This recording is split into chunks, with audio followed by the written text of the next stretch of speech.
Hey, welcome everyone. Hello, hello. Today it's me, Mankit, and Ruud.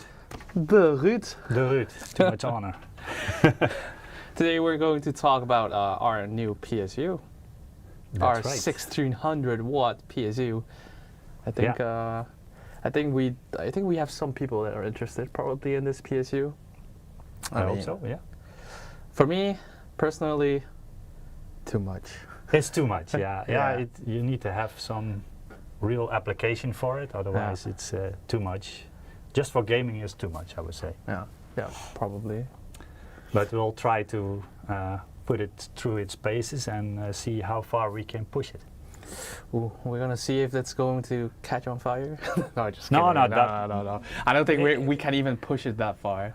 No, even if you push it too far, there's so many safety options that it will catch it anyway. So it will not destruct our system. It just powers off if Let's see. anything over the limit. Alan JT says that 1600 watt PSU is big enough to trip the breakers in the 110 volt households. Yeah.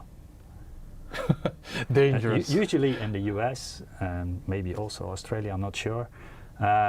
It's 110 volts, and in the US you have most circuits are only up to 15 amps, so they keep every appliance roughly below 1500 watts. Oh. At least the things you can just plug in. So I'm not talking about electrical heaters that are fixed in your home. They can do multi-phases, and then you can do more power. All right. Okay, Australia's on 240, so Alan just replied. Yeah. Oh, okay. So it's okay for them on in Australia. Yeah, this PSU is very cool. We're going to do the unboxing in a bit. Yeah. But before we do that, make sure to enter the giveaway. So you can go to msi.com/2/insider. Today we're giving away Star Wars Outlaws codes.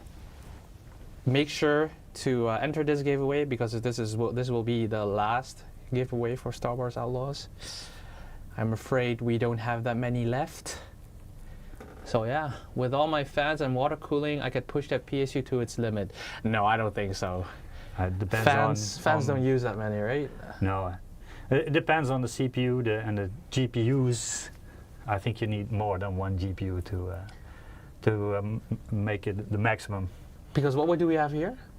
We have a i9-13900K and two RTX 4090s, and I cannot get it to power off. See, I haven't been able to. Any two 4090 owners here in the chat? Maybe with future graphics cards, Yeah, you can push it all the way up to the max, but yeah.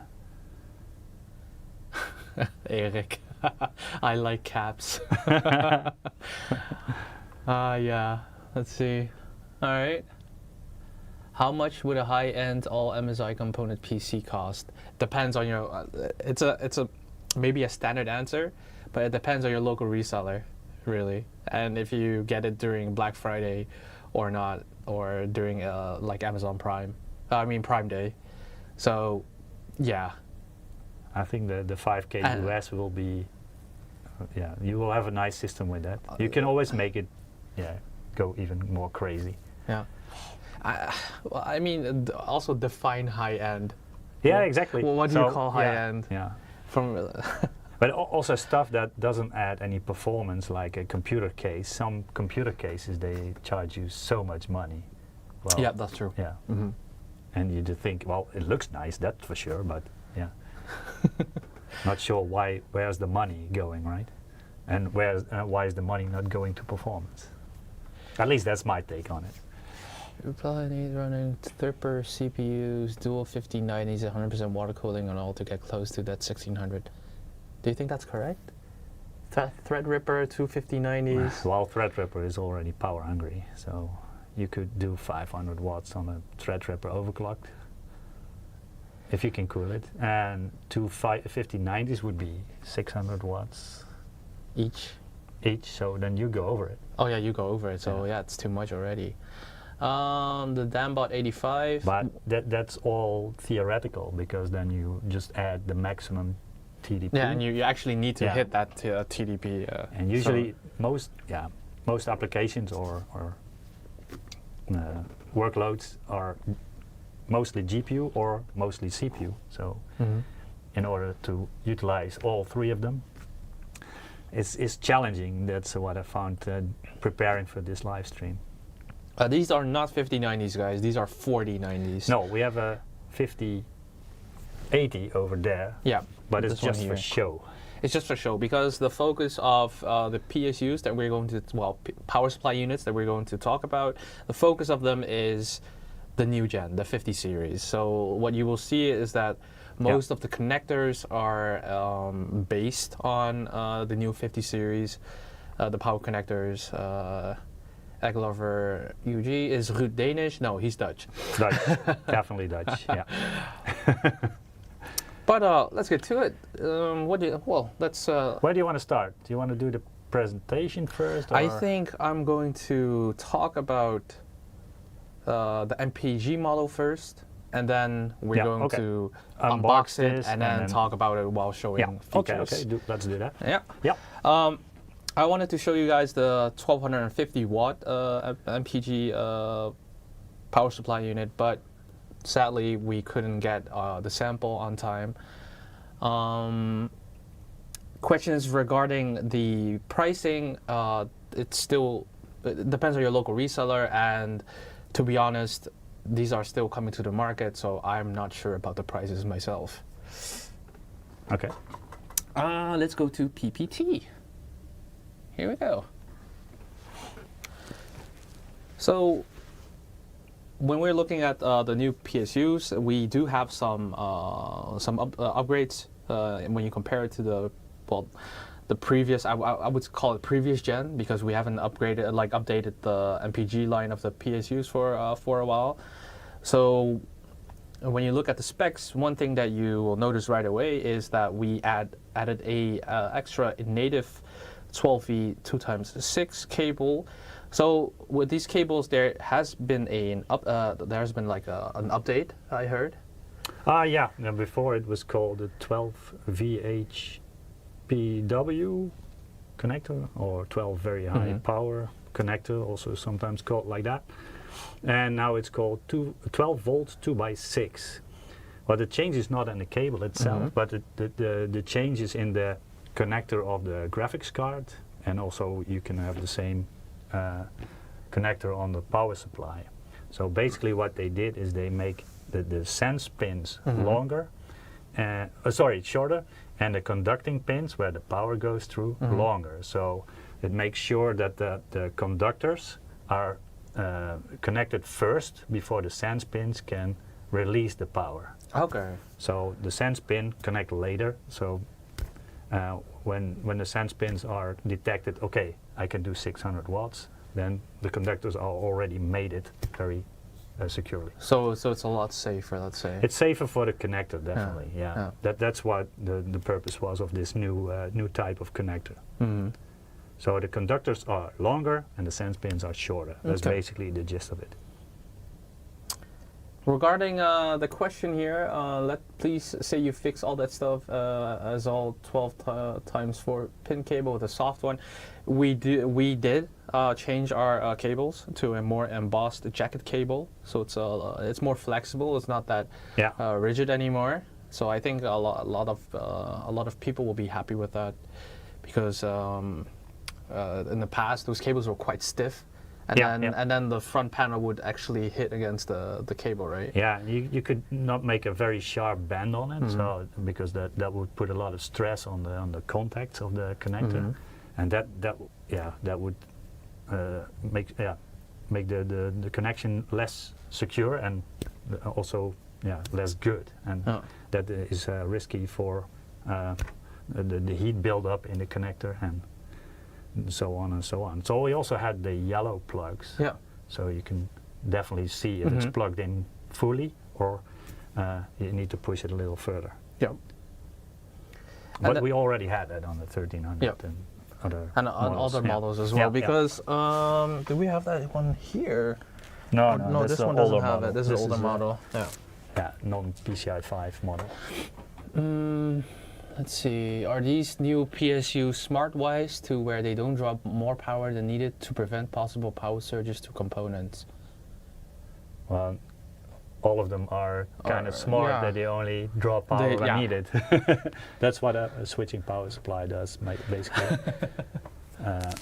But yeah, there's some intelligence in every power supply, but the more high-end you go, the more sophisticated they get, and also sometimes you have more monitoring options, like the AI. The I stands for intelligent or whatever, and that means you can monitor the power of the software. Yeah, that's also the case for the power supply unit that we have here in front of us. Yeah. When you connect this PSU to your motherboard through the USB. You use a USB-C to... Now it's USB-C, it's much better. So we changed the USB cable to USB-C, and then you can connect that to your motherboard so you can read, you can monitor everything in MSI Center. Yeah. Additionally, with the MPG 1250, we have additional protection on it, so we have the SIP protection and NLO. SIP is surge inrush protection, so that helps against possible power surges. And then the NLO was something I do not recall anymore. There's a reason why I failed science. But I forgot the NLO as well. There's a reason why. We need to Google it. Can you Google it? Yeah. I don't have a power supply, so I cannot. Let me check real quick. Maybe the chat helps us as well. They can Google much faster than we can. Maybe we have a genius here. Let's see, power supply.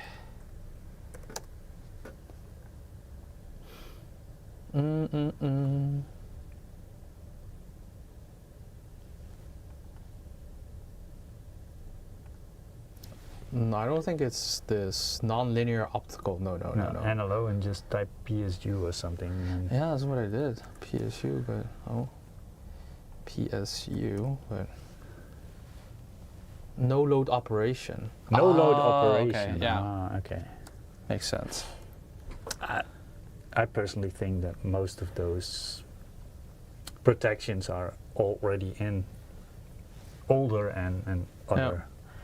And some of these are a little bit similar. For example, you have OCP, which is overcurrent protection, and then you have OTP, which is over temperature protection, and then OPP is over power protection. And then you have a couple others. Short circuit protection, voltage, under voltage, over voltage. Oh, some are required and some are optional. So like the voltage. This is actually an interesting question. Yeah. Can the 12V 2x6 cable be used with an ATX 3.0 power supply? Yeah. The cables have not changed. It's backwards compatible, right? The cables didn't change. Only the male connectors. So on the cable, it's the female connector. Only the male connector on either the graphics card or the power supply have changed. So the cables stay the same. So the cables, yes, can also be used in an ATX 3.0 power supply, no problem. Yeah.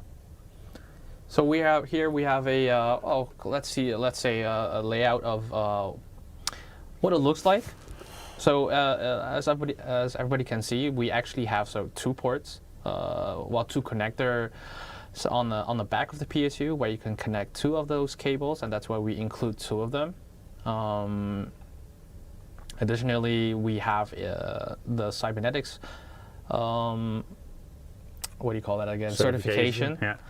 And what cybernetics does is that they actually measure how efficient a power supply is, but also the noise level.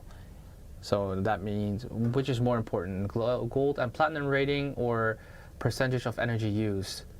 The platinum or gold rating already tells you how efficient it is already. Yeah. So, well, if you go to the cybernetics website or the PPLP, both of them you can see the exact measurements, and you can compare with other power supplies as well. They have a whole database, so you can just open it and find the power supply and compare it to the one you want to see. But yeah, most of the time when you see a gold or platinum rating, that should already tell you a lot of how much percentage of the energy is used, so how efficient it is. Actually, the cybernetics and the PPLP are more advanced or more certifications that have more measurement points than, for example, 80 Plus does. So. And we've come a long way. I mean, 80 Plus was the pioneer of this, and they created labels and standards. And at the time, when you're 80 plus, means you're only 80% efficient. At the moment, we're touching like 92, 93% efficient. That's a big step up from the beginning. But I think 94 is almost the limit, I think. Okay. So going further is going to be harder and harder every time. The stream elements legit. Don't want scammed in the comments. Yeah, it's legit. It's a chat bot that we turn on, so you can enter the giveaway through the link that Stream Elements provides to you. But with this PSU, we also have a zero fan mode, meaning when it's not used above a certain threshold, the fans they turn off. They don't operate, so they don't spin, because the cooling of the PSU itself will be enough to keep it low. Additionally, I'm a fan of this. I don't want PSUs to be loud in my system. I like quiet system. Yeah, me too. And of course, we have good capacitors. I heard an interesting story about capacitors in the past. In the past, yeah. They were exploding or leaking electrolytical capacitors in the past, especially from manufacturers that were not from Japan, because they stole some kind of recipe of the electrolytical capacitors, but they didn't incorporate the recipe correctly. So they started having good capacitors in the beginning, but like after a half year or a year, they started leaking. So the capacitance, the capacitor was not good anymore, and then also the power circuit with those capacitors was not good anymore. So and there were a lot of capacitors needed replacement. We've seen it as well on motherboards, but also in TVs and radios, anything with a power circuit in it, basically. Yeah, or a power supply, even power supply circuitry. Yeah. Let's see, questions. We do not know the pricing of the 5090, so no, I'm not ignoring your question. We just don't know the answer. I think the price of the 5090, at least for the founders, is known. Is already known. You can find it on NVIDIA's website. And the rest are rumors, and I think that the add-in card manufacturers will be having something similar, but also a little bit higher priced. Yeah, but that's for later. I have a question. Why is this new model specified up to 1250 watts instead of 1300? Wouldn't that be ideal? It would have been great, 4 or 5 connectors, 6 with 2 pins, ideally without increasing the dimensions. To be honest. Well, you didn't need to draw the line somewhere, right? Yeah. I think we just. I think 1250 is also a nice number, but. Yeah, same here. But as Ruud was talking about earlier, our cables also include a dual color connector.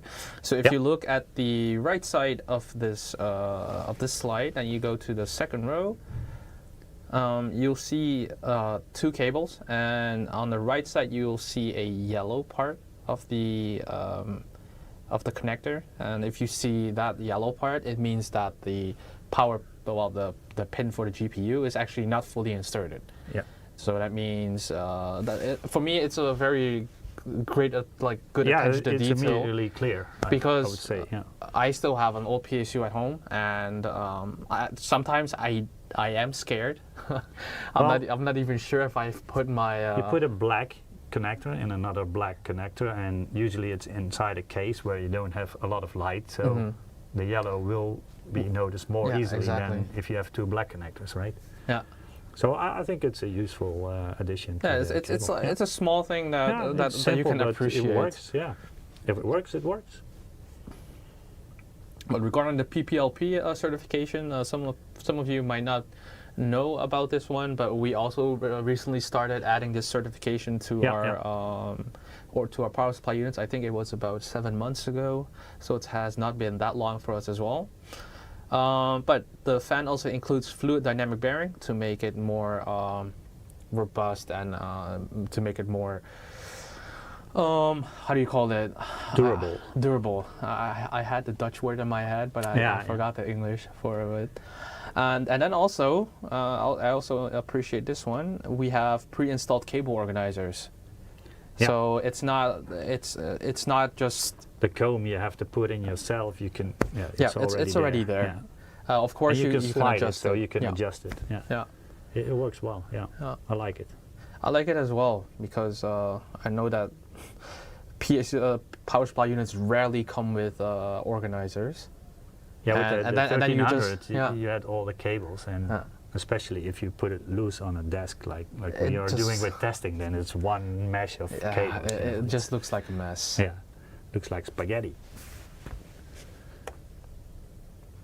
But yeah, so we also have 80+ gold efficiency certification, but we also have the cybernetics gold and a PPLP gold certification. So if you're interested in what that all entails, I would suggest you go to the website. It also tells you not just what the certification is, but also what they test and how the methods, like the methods that they use. Yeah. What did they test? How loud is it? How loud is the power supply unit? You can find it all there. I think it's a great way to make sure that you are purchasing the correct power supply unit. This power supply is semi-digital. This means that, well, actually, I'm still confused what this means, semi-digital, but I know that full digital means that you can read it out on the motherboard, but semi-digital is... Yeah, basically you have different circuitries, and semi-digital means that the power switcher is controlled by a digital controller, and it's not based on analog controls anymore. But for example, you still have the 5 volt standby, the 5 volts and the 3.3 volts. Most of the time those are done in analog mode. So okay. So basically the majority of the power goes through the 12 volts, and the rest are minor rails, as they call it. And you can do that with it's sufficient to do it in an analog. Okay. You don't have to spend that much money on the minor rails. Oh, somebody was asking earlier in chat, is this a single rail or dual rail? I think all of them are single rail now, yeah. This one, the 1600 for sure, is a single rail. Okay. Yeah. Then we have server grades capacitors to make sure that our power supplies don't leak or explode. Yeah. Also the brand and the 105 degrees centigrade is a assurance label that it's a capacitor that can last and also can withstand some heat, because there's some heat buildup in the capacitors as well if there's a ripple current, and the capacitors need to charge and discharge, means it's heating up a little bit. Because you told me that this particular brand is quite their capacitors are quite good. Yeah, they are. Yeah. The ones in this one, at least the 1600 one, is the Rubicon. I think it's one of the famous Japanese brands. And I think all of them are Japanese brands nowadays. It's especially the bulk capacitors. Yeah. Let's see. Do we have any more questions? No. Hi, Veg Tom. He's not a new guest. He's quite often in our streams. Yeah, but I've never been a guest with you. Oh yeah, that's true. Although I've been working here for a while now, this is the first stream I've had with us two. Yeah. Normally I'm with Michiel. Yeah. Usually it's about motherboards. Yeah. To be honest, I wanted to do a live stream with you last year, but with the monitors, right? Yeah. But I was not able. I was having a holiday or something, Yeah. right? Yeah. Yeah. And yeah, well, of course, we have 3 times the GPU power excursion, meaning sometimes GPUs, while gaming, they can have these power surges, and this makes sure that the GPU can handle it. And yes, it comes with the ATX 3.1, and that's part of the requirement of the ATX 3.1. Yeah. And we also have the 2 times total power excursion. So this PSU can handle power surges quite well, and therefore we also have the certifications and protection that like the labels that we had earlier. Root is ancient. Yeah. 20 plus years. He in looked MSI. me up on LinkedIn probably. It has been 25 years, 25, right? yeah. It has been 25 years for him, and I'm still newbie. Yeah, I'm still young here. Yeah. This is my 2nd year. I still got 23 years to go. Yeah. Hopefully I only have 18 years to go. So. Can't believe I'm working for 25 years. Poof, at MSI. But yeah, this PSU, as I said before, has dual native 12 volt 2x6 connectors. This is primarily aimed for the 50 series. That's why we have both, like 2 of these connectors. Reduce noise levels, love it. Don't want to hear that. And the zero fan mode is always a nice extra to have. And well, there was someone in the chat that said, what if I want to hear my power supply unit? Well, you can turn off the zero fan mode on, and you can just turn it to off, and you can hear your PSU all the time. Yeah, sometimes also Michiel, because he likes the ITX builds, he says sometimes if this is not an ITX power supply, but if you have limited airflow in your case, the power supply can help, the fan of the power supply can help to draw some air in as well. So, but usually it's going in like that and it's going out on the back again. So not sure if it helps, but maybe in ITX the orientation is probably different. Let's see, what's the efficiency rating once again? It's 80 plus. And of course we do have heatsink support, so this will help in heat dissipation, and also help in the lifespan of the MOSFETs. Yeah, and keep the fan from not spinning up that much. Yeah. This is the reason why it's possible for the power supply unit to have a zero fan mode, because we have heatsink support. Yeah, huge heatsinks. Yeah. Additionally, the cable connectors are now made of copper alloy. However, this does not mean that the sensory pins are made out of copper, but it's only the connectors. So the one that's like the ones that you can see in the small holes there, those are all copper. But yeah, this looks impressive. But wait until you get to the 1600 watt, because that one is even more impressive. Kit Lee, are you growing a mustache and a beard? Yeah. It's not Movember anymore. I'm trying, but I have to trim it a couple times because the sides are not really growing that fast. So I have to make sure that it stays okay, that it looks okay, because I still need to look presentable for work. The fluid dynamic bearing, so it increases the lifespans and make sure that it's more durable. Additionally, the power cables are made from copper wires to make sure that it's well, safe and durable. Tidy fifth on the face.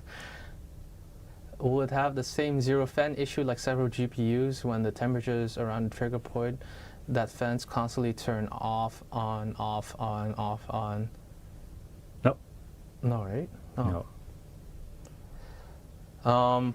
Protection mechanisms, I already mentioned them before, and of course we have the anti-surge protection. So this helps in the power spikes from the GPU and, well, in some cases perhaps the CPU as well. It can also be the surge from the power grid or not. Oh yeah, that too. Guys, I'm not really knowledgeable. No, I don't know what the slide says because the print is a bit small. This power supply features external voltage spike protection. Oh no, wait, yeah, okay. Yeah, it's the spikes coming from the grid, from the power grid, the power outlet from your wall. Yeah. And that is protected. That's the PI Oh, SIP, right, okay, SIP yeah, thing. yeah. But I think most power supplies. I think most power supplies nowadays have that. Yeah, they won't blow up if there's a power spike. Basically. Yeah. So this connector will help to make sure that it's fully inserted. Yeah. And then we have the new embossed jack and modular cables. So if you look closely to the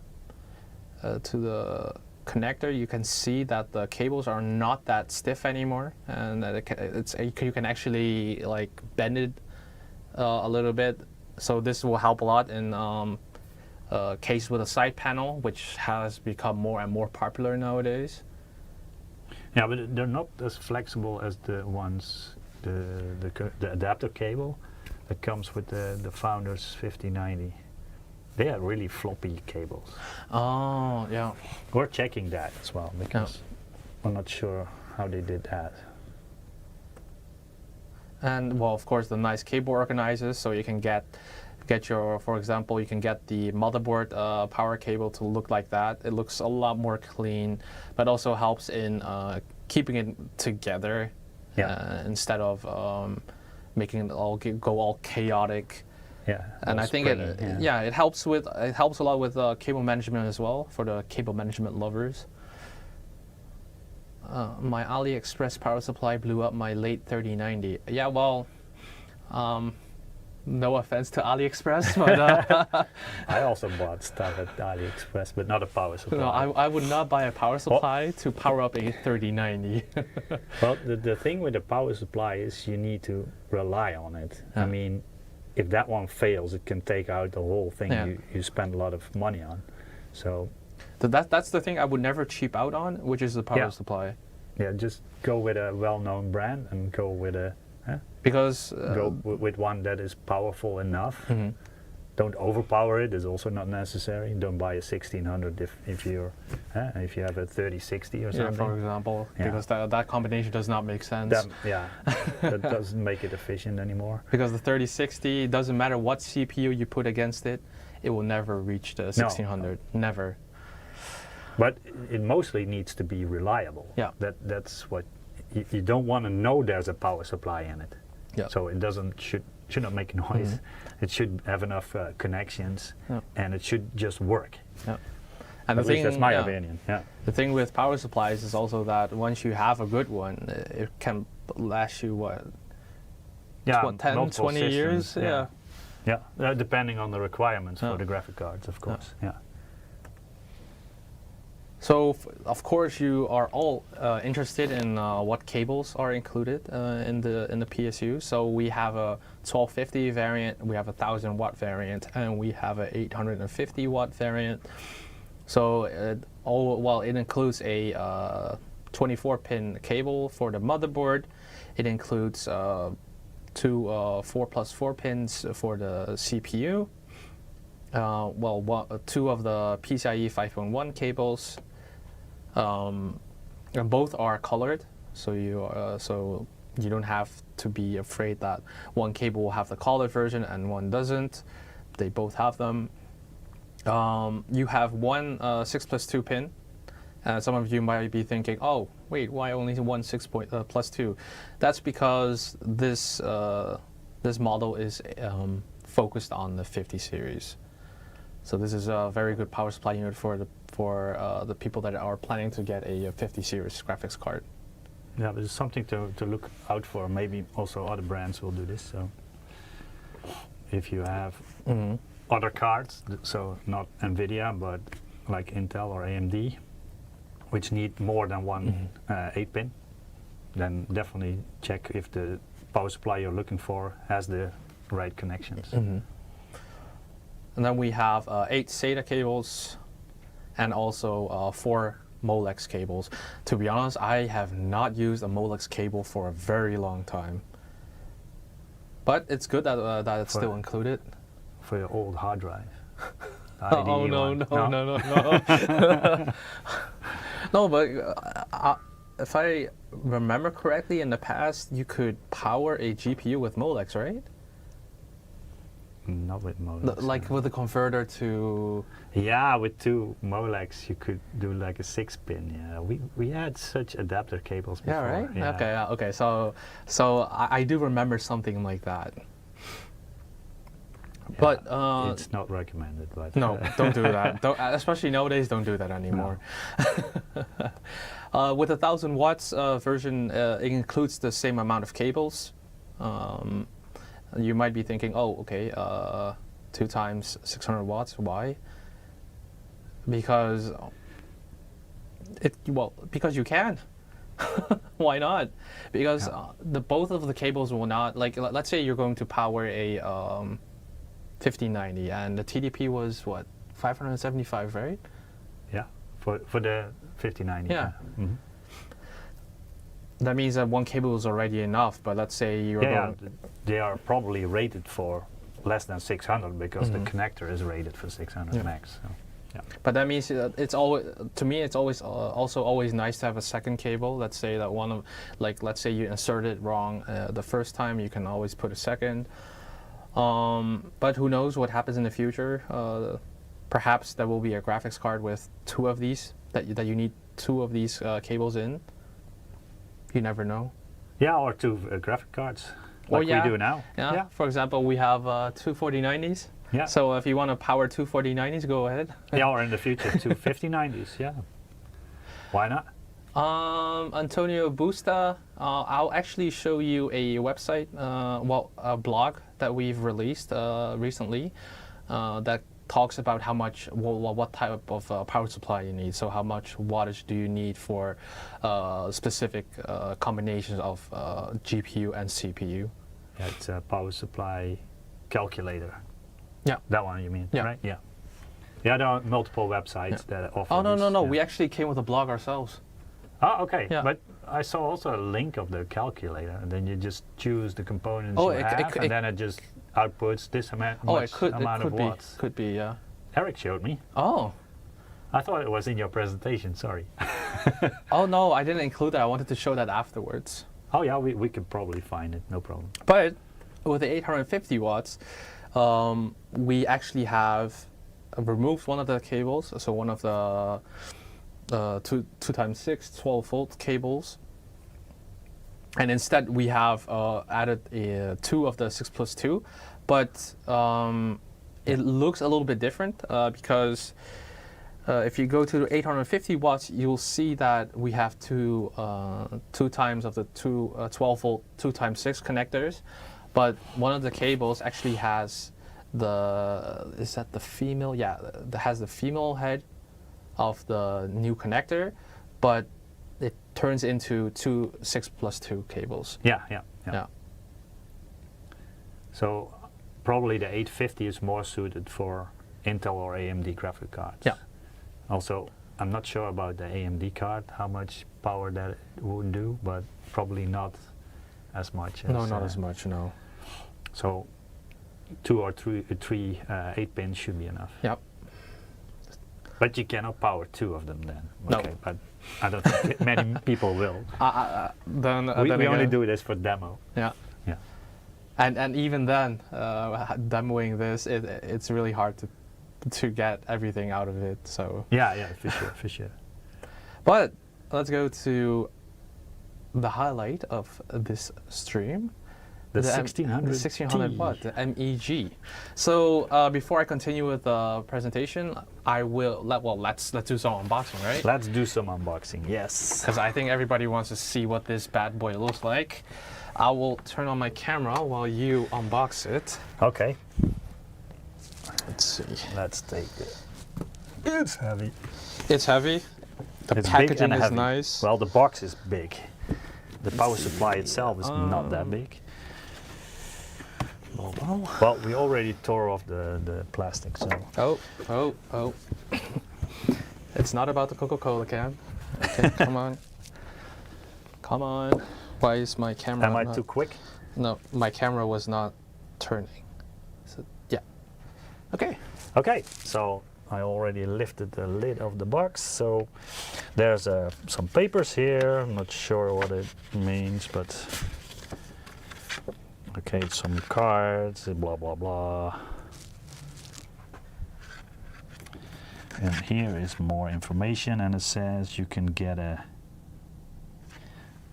request a professional test report that showcases its stability and superior performance. But you have to make like an MSI account on account.msi.com, so the member center, or use the QR code. Some shout out, so if you're happy with your product, you can make a video of it and a review, and some regulatory notices, some safety things probably. We're gonna skip that, as you should do always. No, just kidding, just kidding. Of course, there's a big bag full of cables. A huge bag. Huge. Looks like a gift bag. Ooh, what type of goodies do we have here? Oh, we have one with the yellow cable, or the yellow connector ones. Yeah. So that's the first one. And I saw another one already. Oh, here it pops up. That's the second one. So both of them have the 12 volt 2x6 or the 12 just so you high guys power. know, you get a lot of cables with this model. So here's the ATX 24 pin, and the other side has 18 and 10. And here is the sliding, the combs that are already in it. And this is the motherboard area, so you can slide it. You have to push it a little bit because the sleeves are like fabric, so it's not smooth like rubber or plastic. But you can move it, and then you can guide it a little bit, and then it looks a lot cleaner. A lot cleaner, yeah. Huh. Yeah. And there's another one here, but that's more towards the power supply, which usually is on the bottom of your case. But if you want, of course, if you want to make it a lot... You can slide it also up there in the visible part of the case. That's no problem. To make it like even have some cable ties. Always handy. With the Velcro ones. And we got... That's the first CPU power. Should be labeled, right? Oh yeah, here it is. So for the people that don't know the difference between a CPU cable and the PCIe 6+2, we actually label them here on the side. Why is my camera not focusing? Yeah, I'm not sure. It's focusing the wrong thing. But people will get. I think people get it. Yeah, it's just text, so. Yeah, it has a titanium already has this cybernetics noise level. Another CPU power 8-pin. Yeah, another one. So we have two. That's common on most high-end motherboards. There's also a lot of the peripheral ones, or we used to call this one Molex indeed. We're not needing them a lot lately.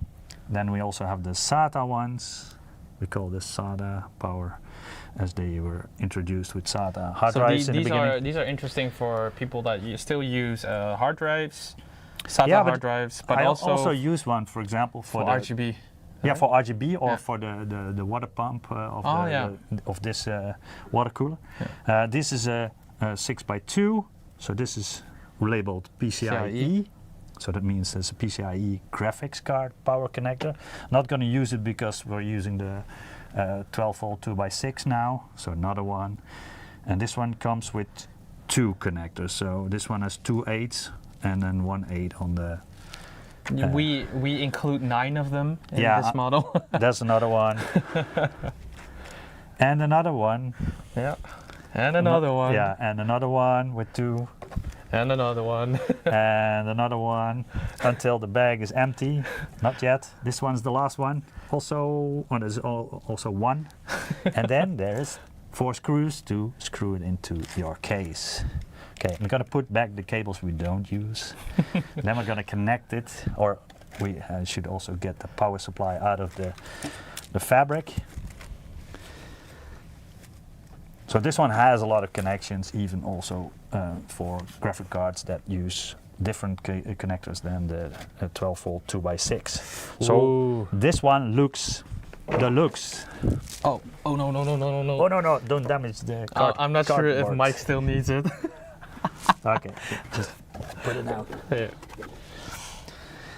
So it's shiny and gold, like MEG styling, Nice. Yeah. right? I should lift it up like this, apparently. And The noise level is actually not A++, but it's A+++, so 3 pluses. yeah, I don't know why they. So many pluses. Why don't they just put like a number on it? Exactly. Like the decibel number? Then it's immediately clear. The Yeah. lower, the better. Because then now maybe it's It's like the refrigerator thing, right? They had the scale from F to A, then they started A+, plus. Then they revamped the whole energy labeling thing, and now everything's B. What? So the A++ from last year is now B. I think they do that so that people visit their website. Oh yeah, I that's think probably also the labeling companies that are making money on yeah, it, right? yeah. Anyway, just kidding. But yeah, the noise levels are very, very low. This is one side of it. So some print on it. Of course, the label that shows you what the outputs are, and it's also in your presentation, right? Yeah. Then this is the RGB side. So this one glows up, and you can also change the colors and stuff and effects. Through Mystic Light. This is the back. The back is actually kind of interesting because it's not the standard C14 Yeah, connector. because I have a power supply here that has the standard connector. So if you, I think it's here, so you see a difference. For Europe, it's not a big issue because we have the 230 volts main grid. So the power grid here is 240 volts. So the amps going through this connector are much lower than, for example, in the US, where they have 110 or 120 watt grid. So in order to comply with their regulation, we needed to fit a C20 connector. So this one is the C14, this is the C20, and the cable connector is called C19. So the C19 mates with the C20, and for the regular one, that's the C13 and the C14. So the 13 is the cable, 14 is the housing. Shall we hook it up? Yeah, let's hook it up. Yeah, let's hook it up to the 24090s that we have here. Move this one out of the way. And the edges of this one are kind of sharp. They look really shiny and nice, but you have to be careful picking it up. Also, these edges are quite sharp. They look sharp, but they are also sharp to the hands. That's a beefy PSU. To be honest, for a 1600 and it's also watts, heavy. Yeah. For 1600 watt PSU, I actually think it's quite. It's not that big if you compare it to. No, it's 19 centimeters long, so it might be a little bit longer than the average 750 watt power supply. But most older high power power supplies are usually 21 or even longer, 20, 21. Yep. 22 I've seen. So this one's actually quite compact, let's say. Yeah, I would say so, yeah. Okay, this is the CPU. We're plugging it in now. As you can see, so the new GPUs, most of them have the new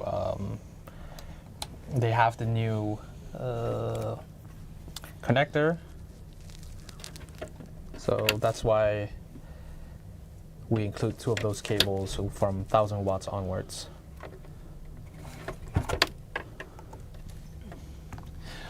Someone was asking how many PCIe6 times 2 cables are there, plus 2.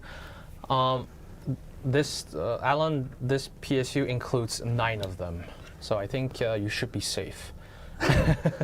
This will fit for any graphic card, yeah. Okay, another one. And yeah, also one cable I didn't show is the USB-C cable that connects also here, because I routed it through. I'm busy. Yeah. Wait, give me 1 minute. Did we put up the signs? No, we didn't. Well, We're live. The guy is here. Sorry, that was the boss. I just sent him away.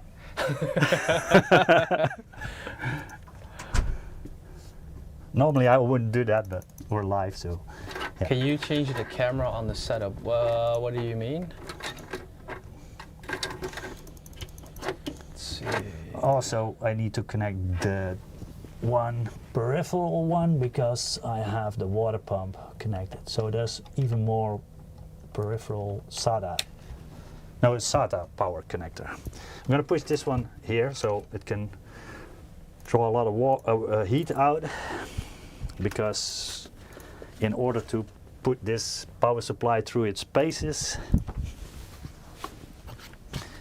we need to have all power consumptions we can get from the CPU and the two GPUs. Well, first we're just going to start it, right? Yeah. I need to flip In the switch first. In the meantime, I'm going to pull one winner for Star Wars Outlaws code. Okay. Let's see, who's a lucky winner? Oh, it's a simple username for once. I can read that. Yeah, Daniel. Daniel, congratulations. Congratulations. You are the winner of the first Star Wars Outlaws code. Okay. Congratulations. Normally it's a very difficult name to pronounce, blah, blah, blah. Oh, camera on the test bench to show it off. Of course we can do that. Oh yeah, right. I'm also going to show what's on the system in software, but this is the, yeah. So It's a bit crowded. So this is the Supreme Liquid. Yeah, yeah. We have a RTX 4090 Supreme Liquid and an RTX 4090 Supreme X air-cooled one. So both of them are 4090s, but I only had one of each. I didn't have two of the same ones. And this is the RGB on the PSU. Yeah, we're gonna change that in software as well. Yeah. So we change the colors. It's a beast of a test bench. Yeah, it is. It is. It's so fully packed. So if you switch to the desktop, course. I can also show in software what we're using. So we're gonna go through some software that we first used to show test. the setup. Yeah. So basically, the CPU is a 13900K. Wait, I need to fix something because Okay. they don't see us. Okay, so the 13900K, that's the biggest CPU I have at the moment for power consumption. Oh, it's switching back to the. Yeah. Oh. Okay.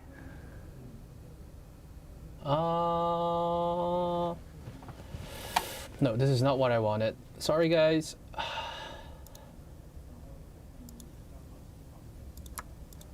Ah, I see what you're doing.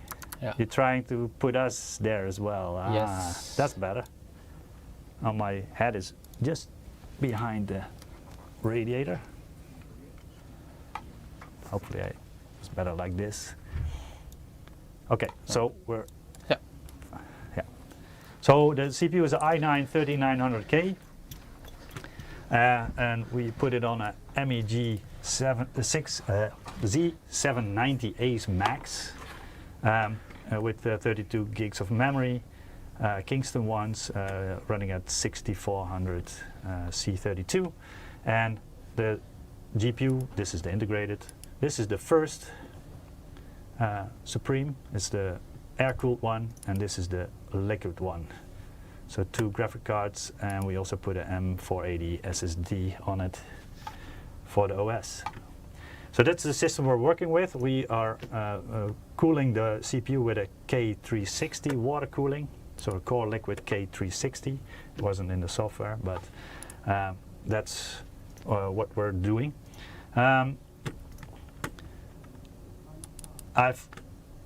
You want to go to the software first, or you? Yeah, I'm already booting it. I don't even have a choice. No. We'll go through the software first.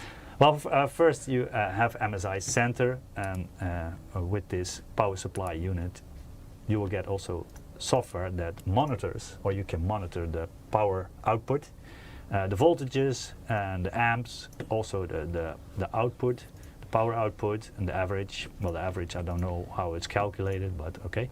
And the power supply efficiency. At the moment we're at a very low power supply efficiency, but it's only drawing about 125 watts, so that is less than 10% of this power supply. So in the lower ranges, usually the power supplies are not that efficient, and that goes for all of them. So if you have an over-dimensioned power supply, for example a 1600 with a low power draw PC, that means it's overpowered, the power supply is overpowered. It means it always is in a low efficiency window of the power supply. That doesn't make sense. So for a system that draws a maximum of 600 watts, don't buy a 1600 watt power supply. Just go for a 750 or a 850, that's more than enough. And most systems, gaming systems, don't draw that much of power. So that's why we have the power supply calculator websites and stuff that can help you decide what kind of power supply you need to buy, or what kind of power wattage. Okay, there's also a real-time dashboard which shows you the voltages, the efficiency, the fan speed, the temperature, and also the total wattage. It's called total wattage at the moment. With the 1300 we also saw the CPU and the GPU wattage here. I'm not sure if they will implement it on this one as well. We've asked, but we haven't got an answer yet. You can also save it to a comma separated value file, so you can, well, process the data in Excel. But at the moment it's only recording one line of data per minute. So if you want to do long durations, that would make sense, but if you want to do like every second, that's not possible at the moment. The graph is updating roughly about once per second, or maybe once per 1.5 seconds, but it's not possible to save that in a CSV file yet. Hopefully we will also implement the sensor data into HW-Info64 later on, like we did with the Ai1600T. So that's the software for monitoring. Of course, this one also has RGB. Oh, one of my favorites. So this is the Mystic Light. Of course, the motherboard also has Mystic Light, but here there is a... Don't break it, huh? My mic. Yes. I think everybody can still hear me, right? Yeah. I don't think I broke it. Okay. Okay. So this is the software controlling the power supply unit. And at the moment, the default is the rising sun, or yeah, in different terms, it just means yellow. Yellow or gold, kind of. Yeah. But if you... Oh, the reflection. Yeah, it's hard. Okay, here. No. I think I have it here. Okay. Yeah, here.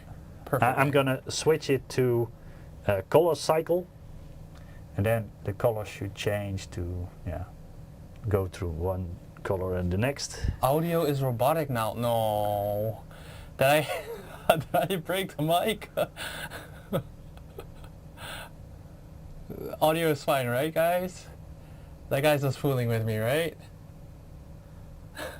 Yeah, there's a delay of a few seconds, so maybe they will spam in a minute. The color cycle and also the breathing, at the moment it's in red and white. So you can choose two colors or one single color. Wait. Okay, it's robotic. Maybe I need to pull it out. Put it back in. Is this better? Hello, hello, But test. some say it's fine, was Oh. fine already. Oh. But since there's a delay between we speaking and them listening to it. I think it should be fine now. Okay.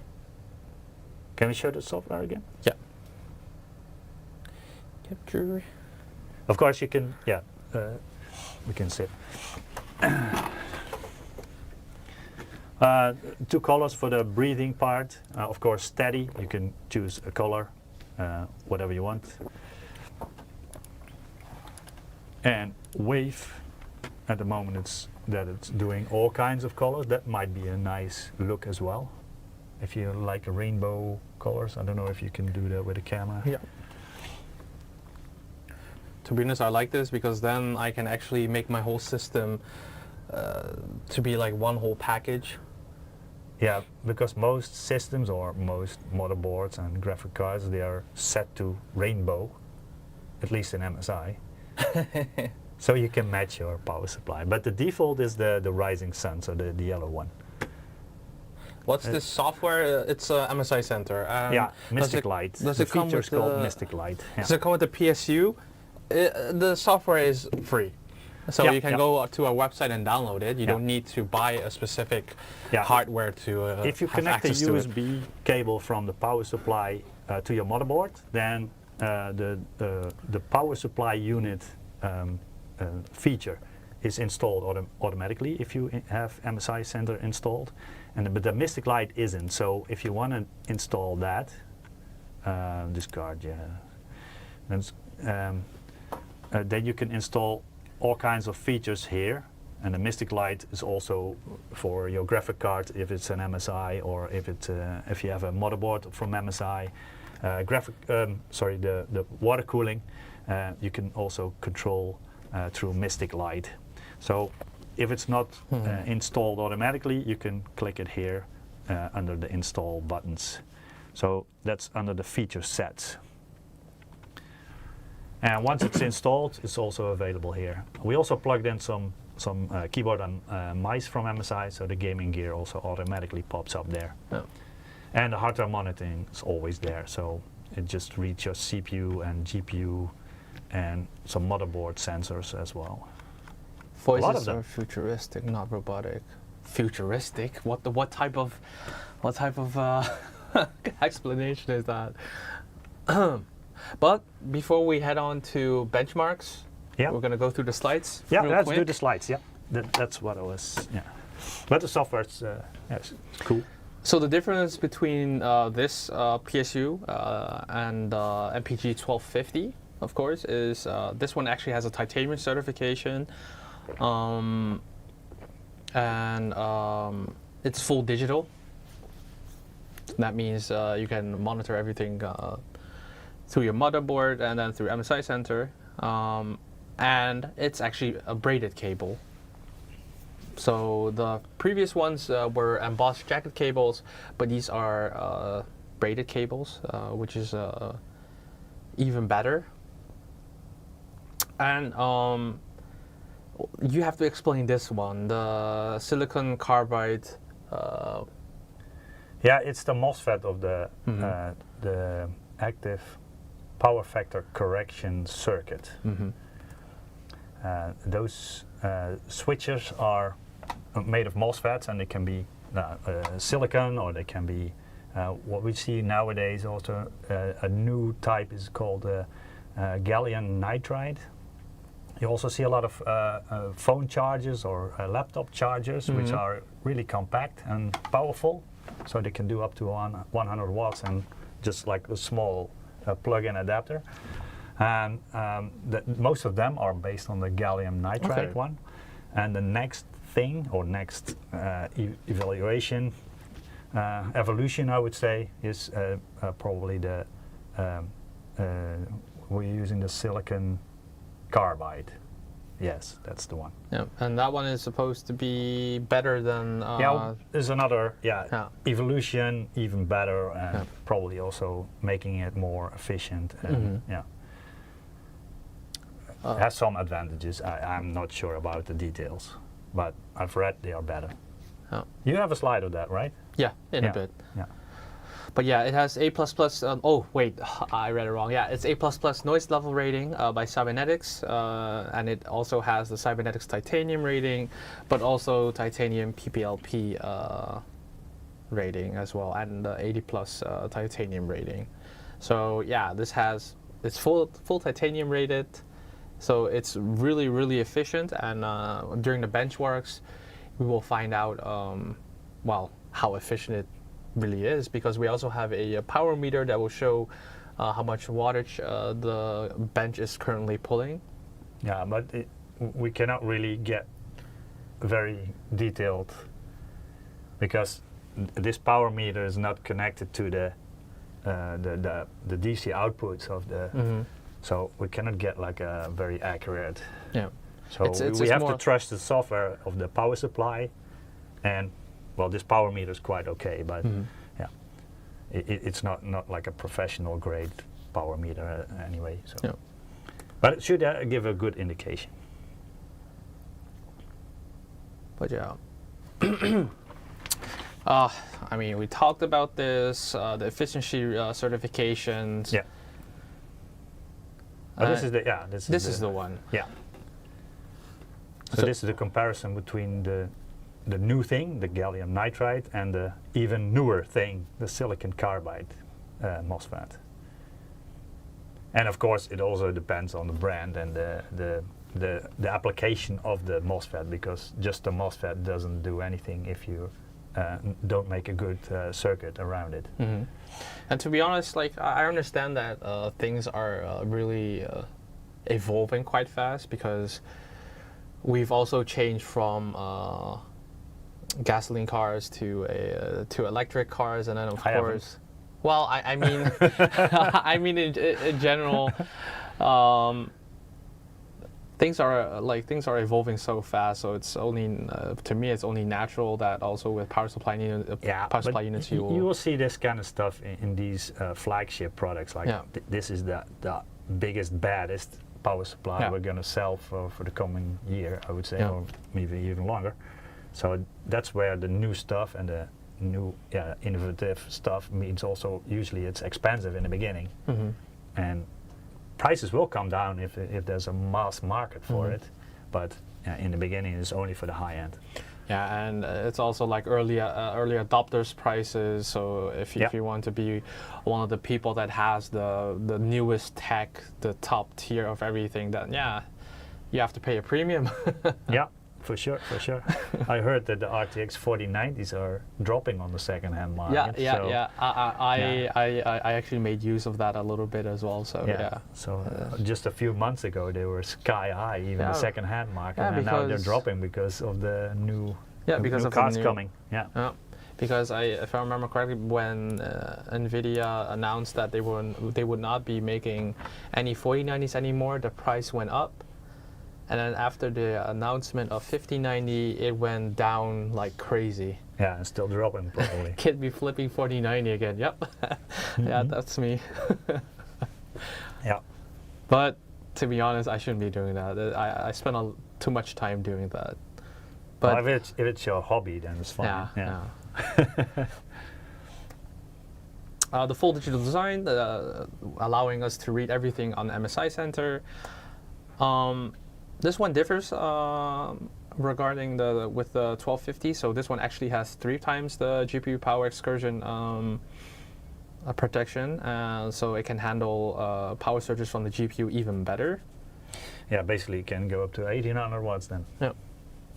For a short time, of course. Very short time. Yeah. And also dual native 12 volt 2x6 connectors. Also the high-end. The capacitors are also high-end. There's nothing that we actually, no, I don't think we cheaped out on anything regarding this power supply with unit. this kind of power supplies, it's all top-notch. Yeah. Reduced noise levels, and of course a zero fan mode. The difference between this model and the 1250 watts one is that the fan is actually off if it's below 55% usage. So I think it's not switched on the usage part, it's switched on temperature. Oh, That's what I figure. Oh, okay. During testing, you found out that. No, I think it's just. I think the slides are just not correct. Oh, okay. It doesn't make sense to switch on a fan because there's usage. It makes sense to switch on a fan because things of get a certain hot. temperature. Yeah. Yeah, that's what I would do. And I think the people making this or designing this power supply are intelligent. So they even have to put in an over temperature protection, so they're measuring temperature anyway. Yeah, that's true though. That's true. Yeah. And I think that also goes for the other models, so also the MPG.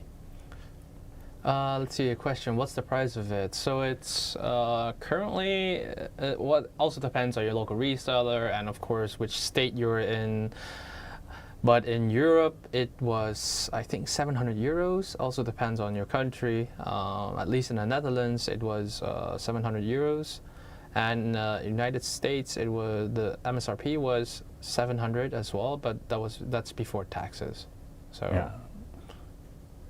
So that's a pretty hefty price, I would say, for a power supply. Yeah, but I mean that's with. But it's also a hefty power supply with capacities that are. But I think that's that kind of power output. But I think that almost all MEG models, doesn't matter if it's a motherboard or a power supply. Yeah, unit, of course they tend pay to a hefty premium on the because to have are the highest end, of course, as well. Yeah, because they are like top-notch products. Alan says 900 Australian dollars. Yeah. Yep. That's a lot. I think I could build a PC with that. No. Well, for 700? Not with the graphics card. You can build one that can handle full HD. Definitely. With integrated, probably. Integrated graphics, yeah. Do you have power details for 1590 and 5080?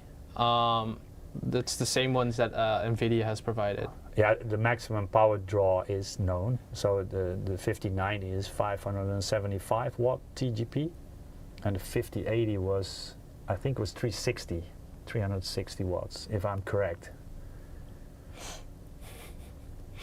Where's my $1,000, 1,000 euros PSU to go with my 1,000 euros motherboard? Well, the $1,000 GPU is no problem. That's easy. We have many of those. Yeah.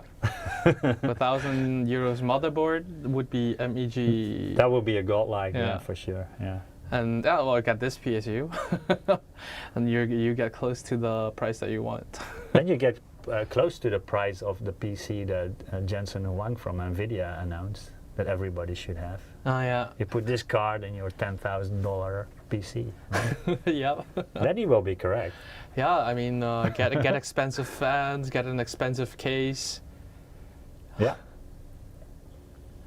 Let's see. Yeah. So we also have a flat spring coil design to achieve like a smaller volume while maintaining high efficiency.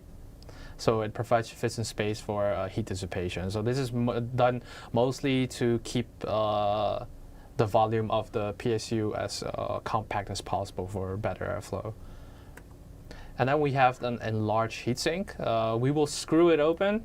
Yeah, we will show. Yeah. After we've done some benchmarks, we'll show you what the inside looks like. There's also someone asking a question in Dutch. Is it recommended to buy a power supply with ATX 3.1 and 12 volt 2x6 connectors, or is a ATX 3.0 with 12 very high power cable enough for a 50 series it's enough, right? RTX card? Yeah, it's enough. It's enough. Even the spec of ATX 3.1 is not changed that much from ATX 3.0. So only the connector, the physical connection is different, avoiding some connection issues. But if you plug in the cables, it's fine. So ATX 3.0, ATX 3.1, that doesn't matter. It's all the same.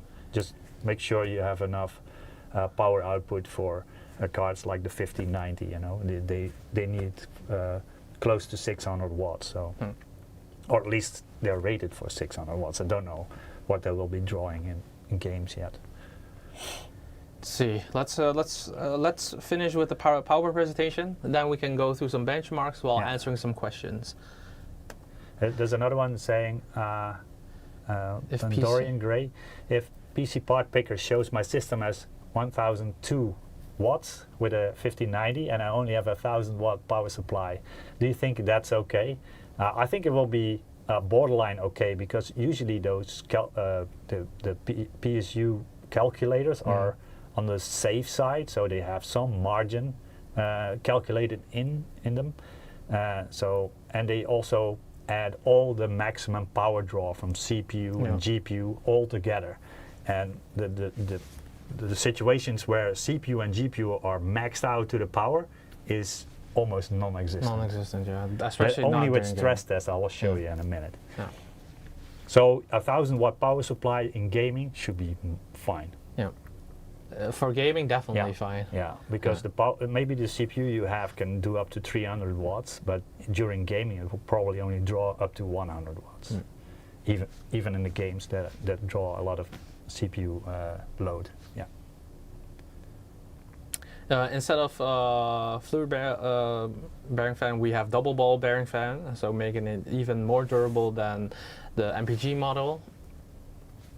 Comes with the same protection mechanisms and surge protection, so that it has all the standard protection that you need on the PSU.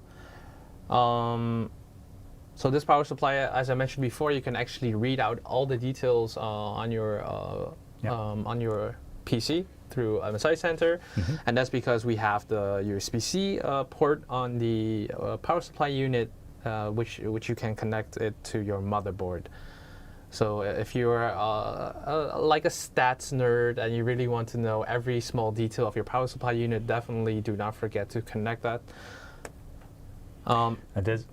eGlobe is asking, what margin would you recommend on a power supply unit over the component power? So I think he means if you have CPU maximum power and the GPU maximum power added, how much margin would you put on top of that to have a good sense of the power supply unit you should buy?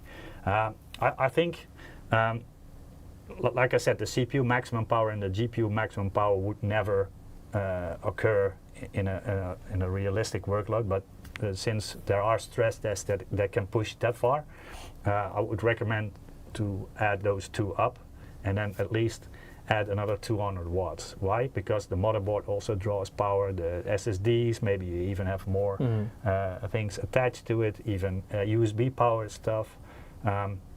So that can accumulate at least to, I think most systems will run close to, like in idle, already 90 watts. So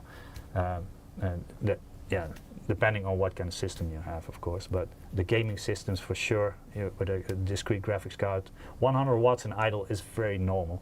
So 200 watts above the CPU plus GPU power would be a good rule of thumb, but don't go way too far, I would say. This PSU also includes Mystic Light. You guys have seen all the cool lighting that it has, so you can control all this through MSI Center. And with the MSI Center Mystic Light, you can also link them all together if you have all the MSI stuff, and then just choose one profile, do like rainbow or do, so you don't have to individually breathing or red or green or blue or pink, whatever. And so that means you don't have to individually change all of them. You can just use, there's a function on the MSI Center. You can just click on that function, or on that icon, and it actually includes all the MSI apparels and hardware that you have inside your PC as well.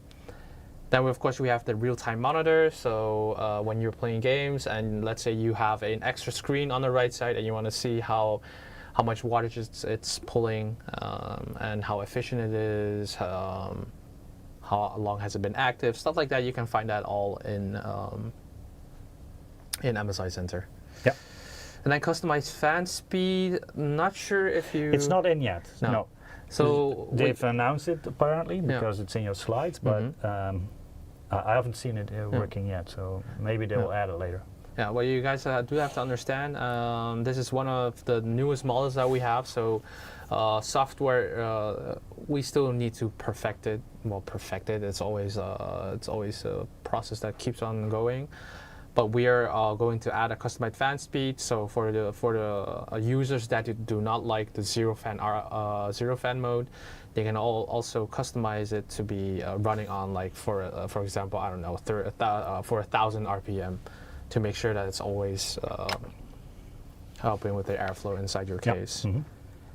Mm-hmm. Just as with the MPG model, we have dual colored connectors, making it a lot easier for you to connect the GPUs.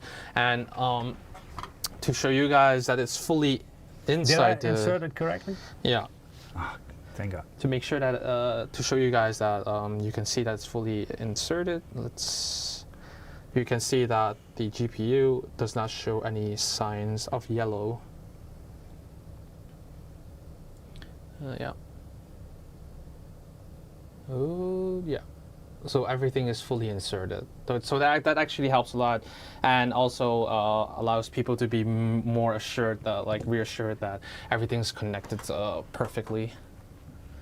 Yeah, and the new 12-volt 2x6 connector helps that it won't turn on if it's not fully connected as well. So that's a bit of the extra safety in there as well. And then we have the soft braided modular cable. So instead of the embossed jacket from the MPG models, we went with this method, making it very, very flexible. Yeah, they're more flexible than they were on the 1300, but they're still quite stiff, because of course there's like a big copper wire inside, so and there's quite some power going through a relatively small connector compared to 3x8 pin or 4x8 pin. I'm already surprised that you're like, it's already connected and you're still moving it. I would be scared to move it. It doesn't break that easy. And this one also includes cable organizers, just as we with the showed MPG it ones. when we unboxed it. Yeah.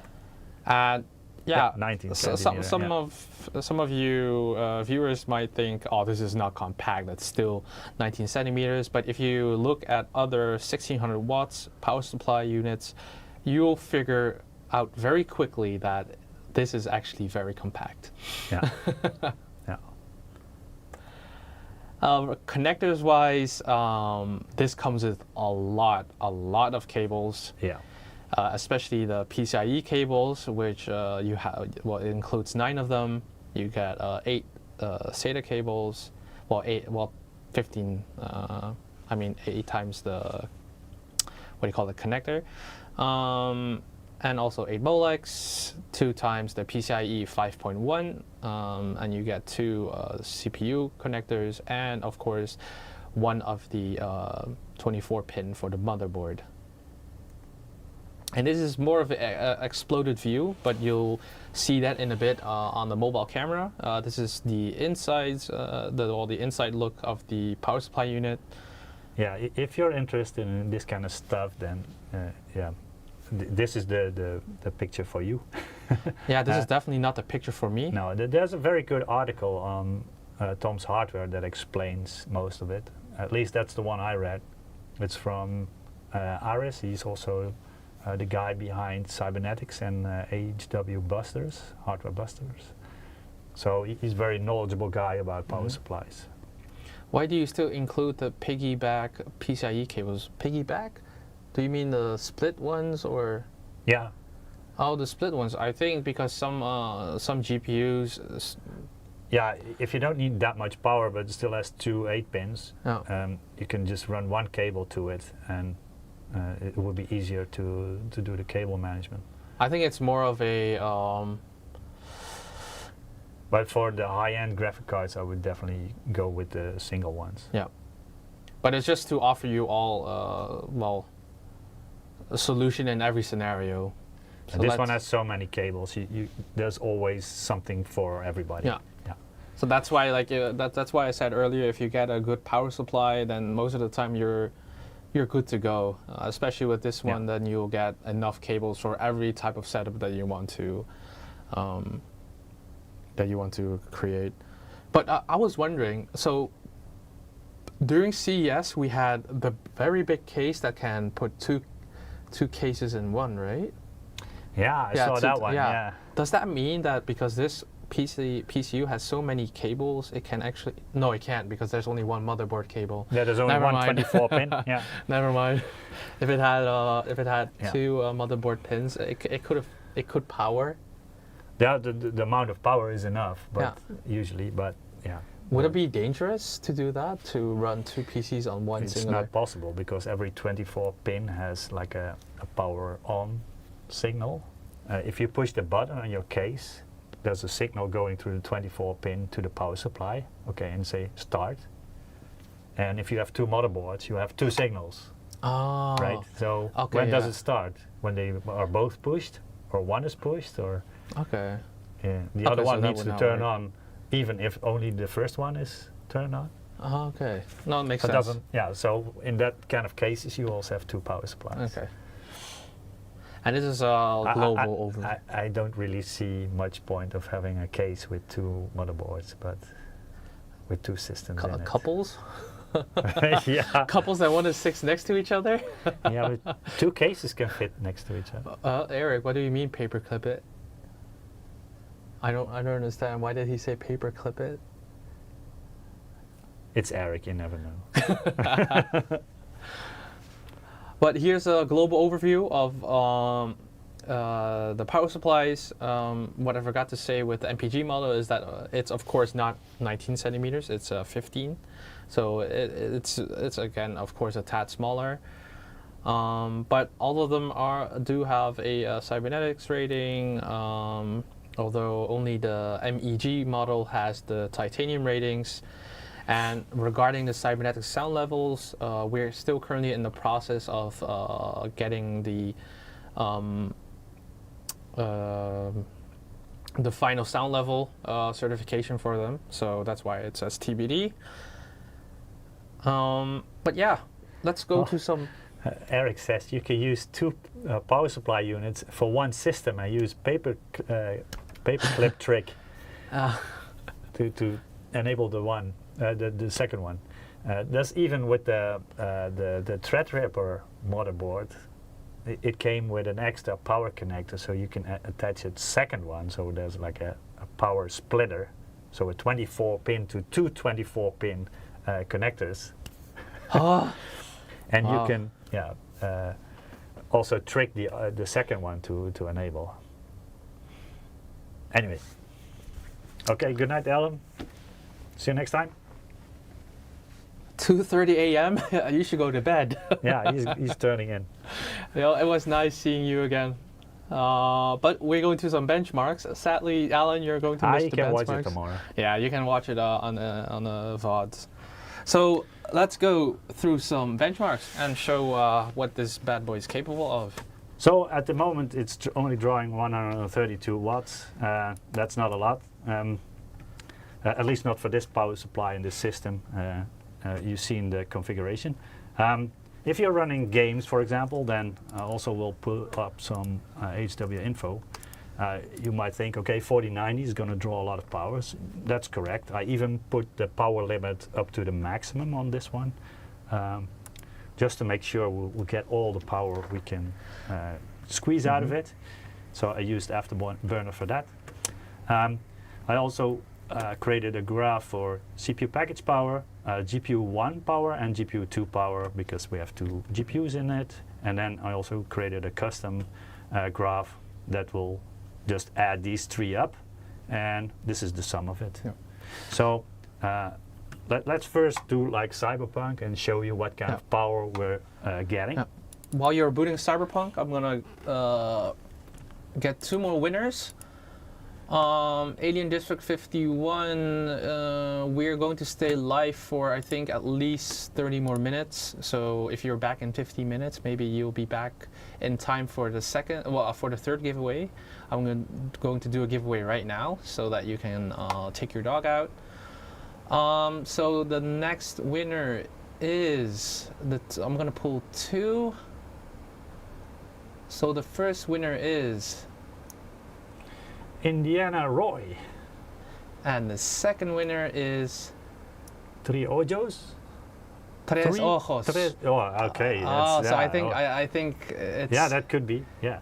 I think this is probably Spanish or something, but it says 3 and then OJOS. Exactly.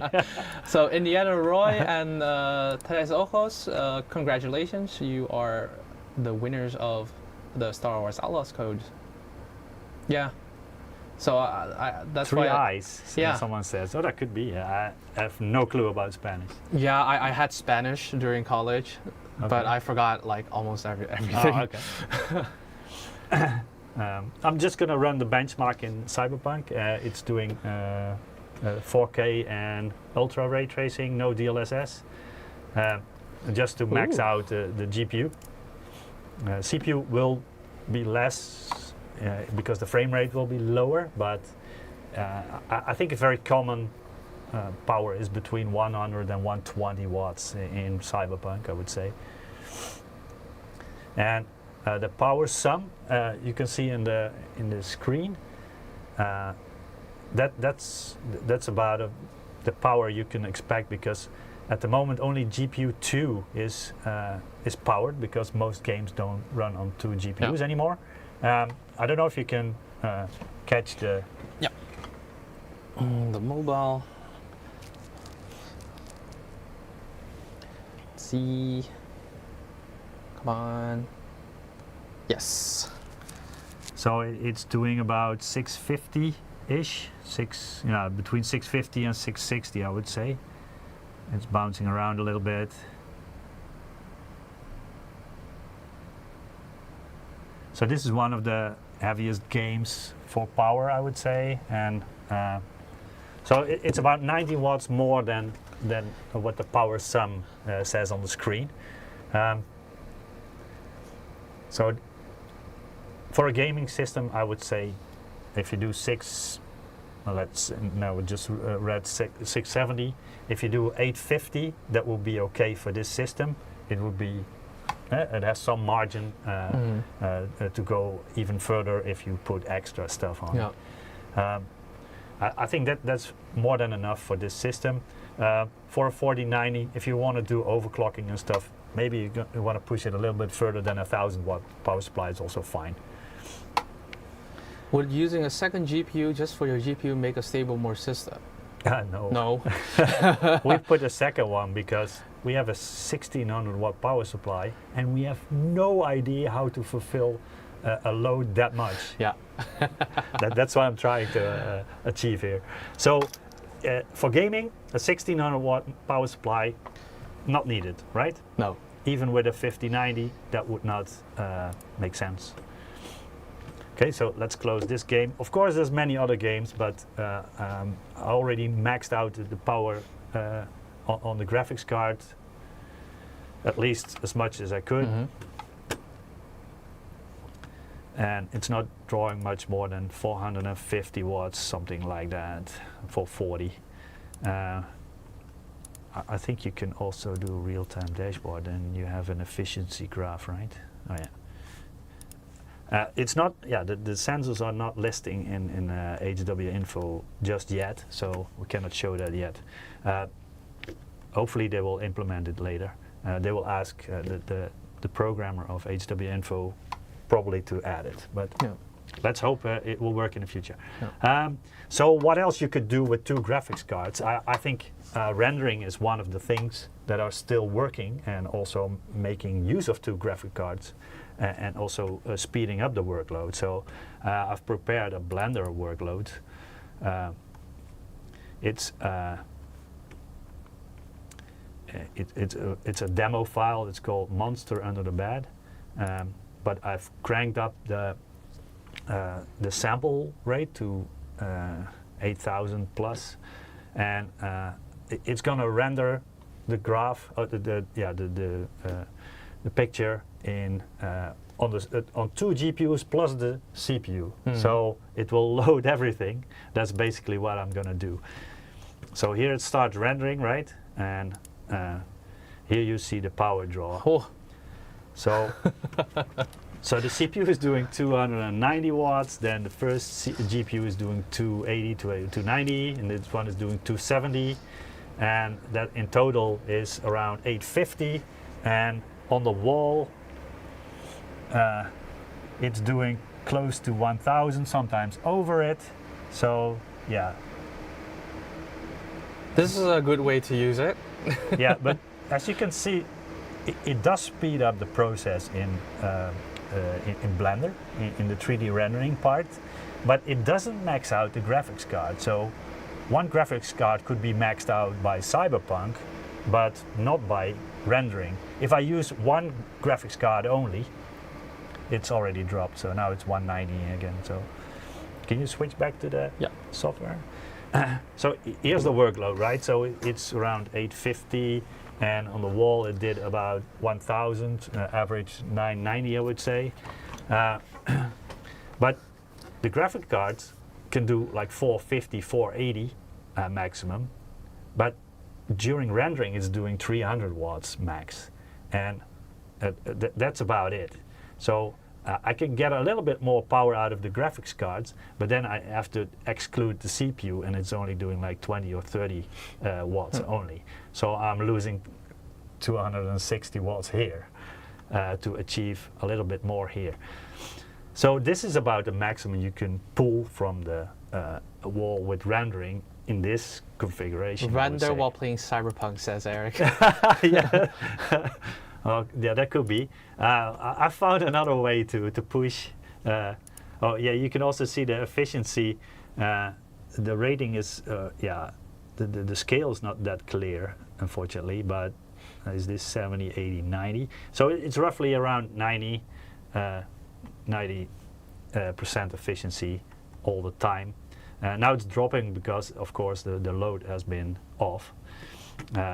But there's one, I didn't put a shortcut on the desktop, but OCCT has surprised me. I also tried other ways to, also other renderers, so like Cinebench, they can do 2 GPU rendering, Octane Bench I did, there's another one that I did, but also failed to include 2.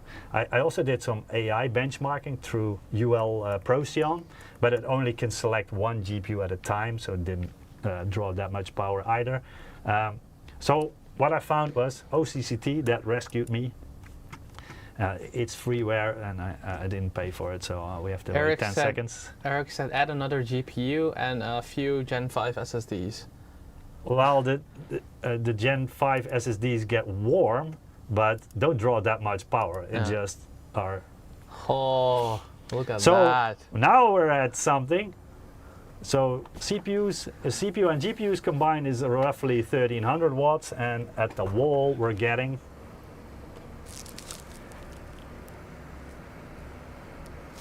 1465. It's probably dropping because the CPU cannot be cooled with 318 watts, so it's going to drop until the cooling and the temperature stabilize. So it's going to drop a little bit, I think. I can feel my. But if you switch back, you can also see the power supply rating. The efficiency is getting way up there to 94.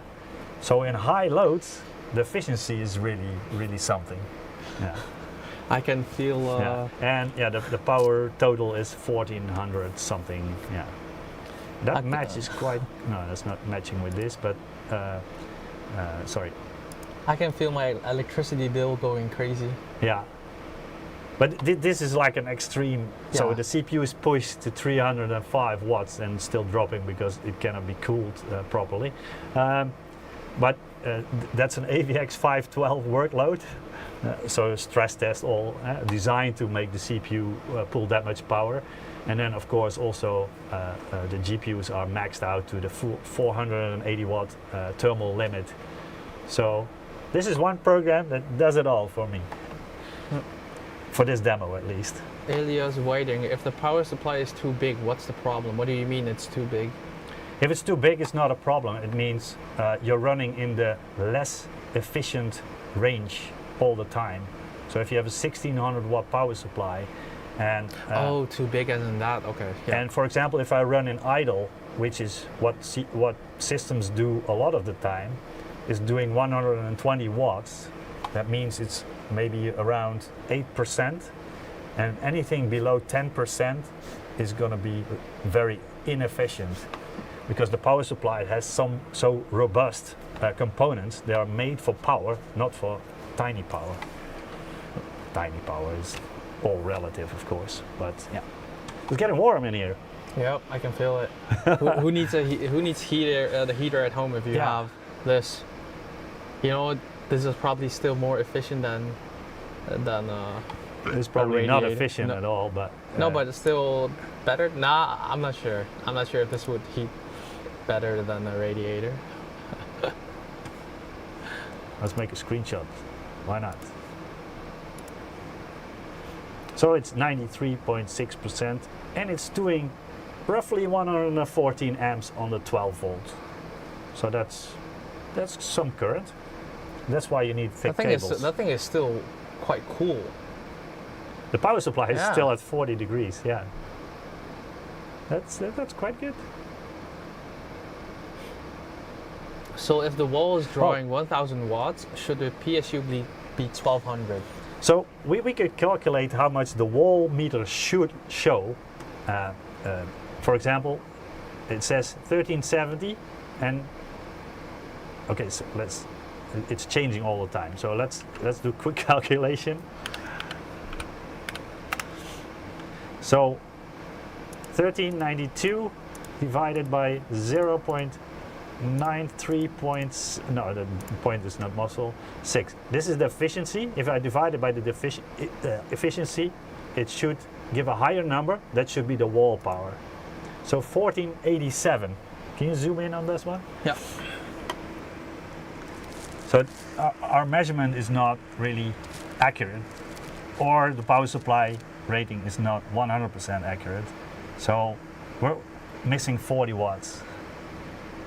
This should read 1487. So, but like I said, this is not a very accurate way of measuring this. So better trust the cybernetics and the PPLP websites. Those people have equipment to measure this properly.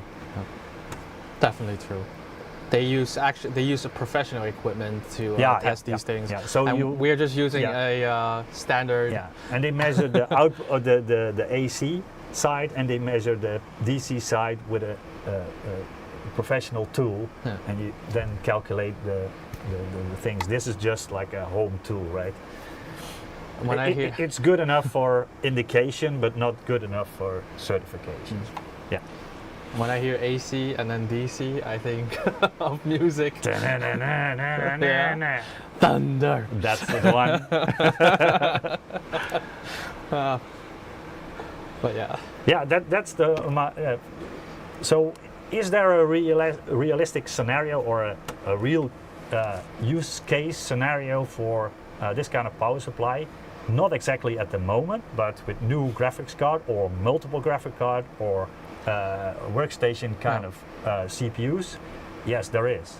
Yeah. But for gaming, not so much. Gaming with a single GPU, no, you don't need this much power. Multiple GPU rendering, yeah, that could work. Yeah. No. I think for people that work a lot with their GPUs, so let's say they have, for example, they're doing AI. Well, I'm not sure. AI, I'm not sure. No, I'm not sure as well, because I was not able to find a good benchmark that really can pass this. So I only have one benchmark for AI. But let's say you render a lot on your PC and you're planning to use, like, let's say, could this then handle triple 4090s? It could, right? If your motherboard can accommodate it, yeah. Yeah. So if you have 2 slots, then not sure if a third one would fit. It could work. No, this one can't. This motherboard is not fitted. Doesn't have the good spacing for 3 PCI Express by 16 slots, but there are motherboards that can handle that. Yeah. And then you probably need the water-cooled ones anyway, because they're quite slim. Yeah, they're slim and don't need that much space, air from this side. Yeah. But if you have a workstation motherboard, usually they are a bit longer and have more slots, then you can fit more graphic cards in. Yeah. So 3D rendering is probably the only use case at the moment that is needing this kind of power. For the rest of our models, I would say 1250 is good. Okay. If you want, so question. If the wall is drawing 1000 watts, should the PSU be 1200 watts? No. The rating of the power supply is always the DC side. So this one can do 1600 watts on the DC side, meaning if it would do 90% efficiency, you should do a 1600 watts divided by 0.9. So that's times 1.11111. And that's around 1750 watts. And we can calculate that. So 1600 divided by 0.9. I'm just making up the 90% efficiency. It can do this much amount on the wall. If it's more efficient, then it's a little bit less. Yeah. Okay. If it's less efficient at that rate, then it's more. Hi Joker, regarding your question, I will relay this question to my colleague. He's currently on a holiday, but I'll let him know and we'll get to you as soon as possible. Smiley from YouTube, 1600 for 3D rendering and 1250 for everything else. Even then, I think with 3D rendering, 1600 is more than enough. I think 1250 would still be enough for 3D rendering, right? For a single GPU, yes. Yeah, for single GPU, but for dual, no. Yeah. Depends on what kind of dual GPU you choose, of course. Yeah. Yeah. If you have two 4080s, then there's no problem. That's no problem. Yeah. But if you have two 4090s, you'll get into this kind of range, right? Yeah. Or not this kind of range. I would say you should go 1250 or higher. Yeah. Yeah.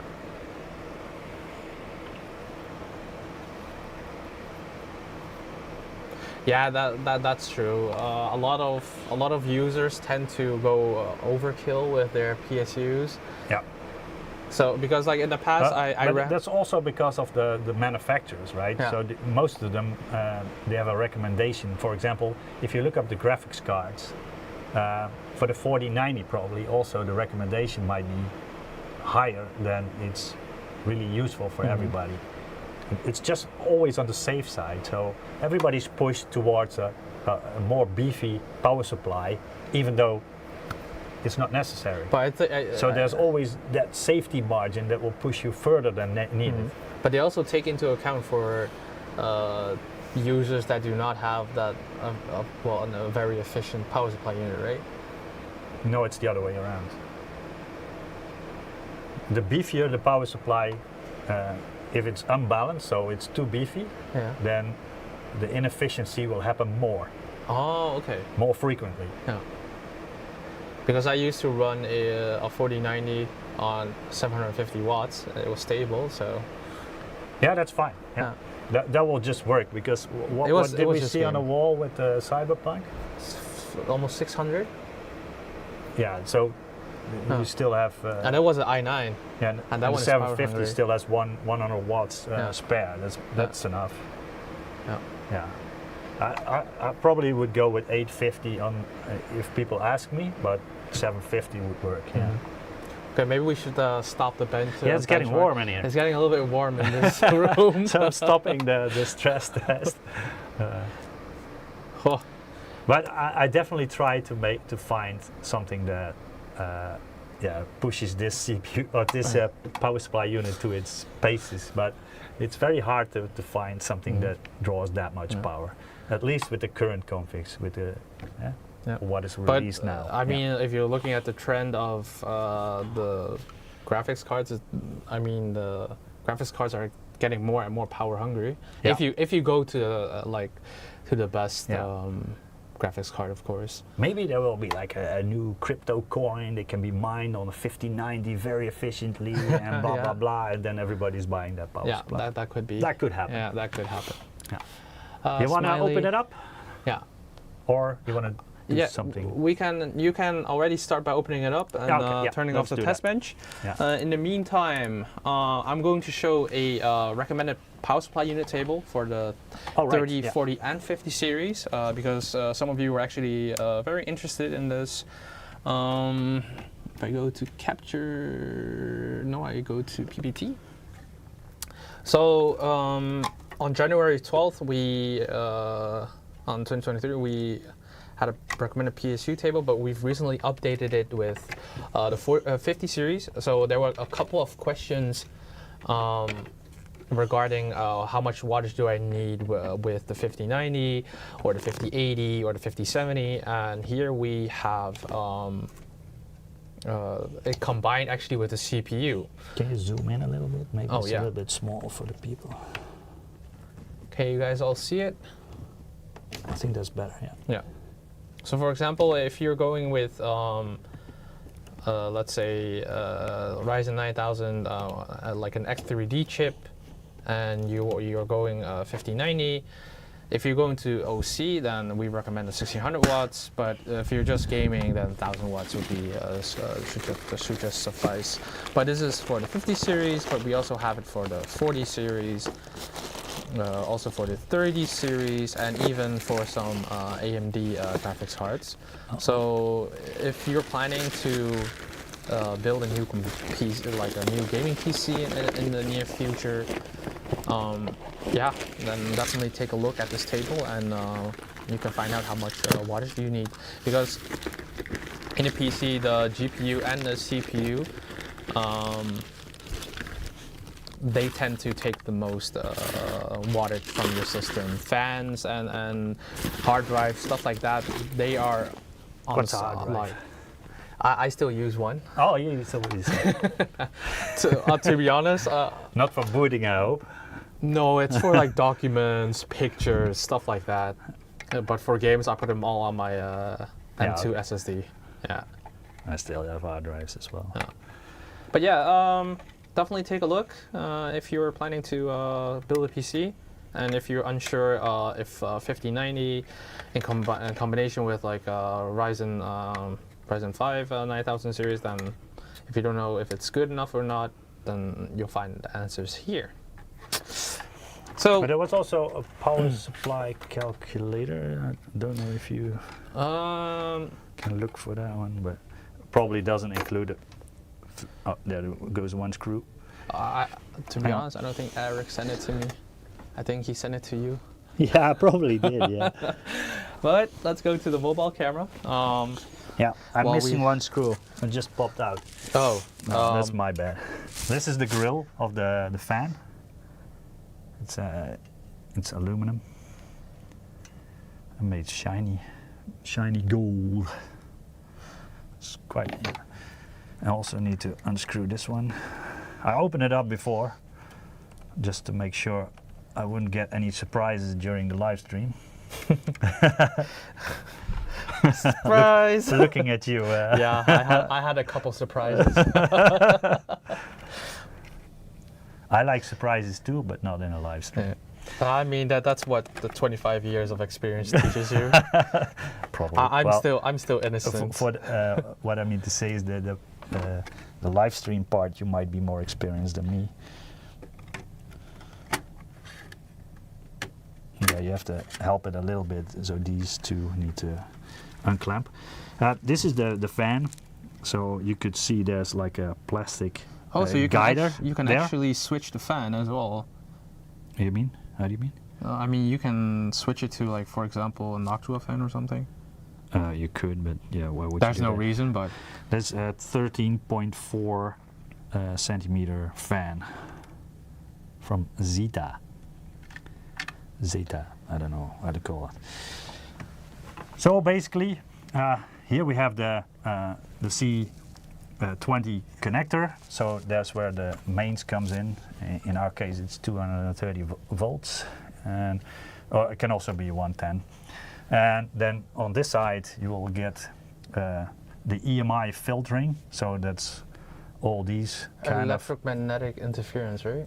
Yeah, exactly. So it goes both ways. So it doesn't want to be disturbed by noise on the power grid, but also doesn't want to introduce a lot of peaks and noise onto the grid, as well as emitting radio electromagnetic radiation, so it can block your phone signal or Wi-Fi or whatever. So it tries to filter out all those kind of electromagnetic interferences, so coming in or going out, both ways. And also has the coils for that, the capacitors. There's like Y and X capacitors. You should look it up on the Tom's Hardware. The article's called PSU 101. Okay. So if you Google that, you will find it. I found it, so that's a really good And this is the heatsink, the MEG heatsink that keeps it very cool. Yeah, this is the first part you will that will go through it is the what they call the rectifier, the bridge rectifier, the full bridge. That's this is the diode bridge. Wait, let me see. And also incorporating with 4 MOSFETs on this side to make it more efficient, because diodes are always drawing, how to call it? They have some losses, and the MOSFETs can mitigate the losses a little bit. So that one has its own heatsink. That's only to rectify, to go from an alternating current to a direct current, but still like a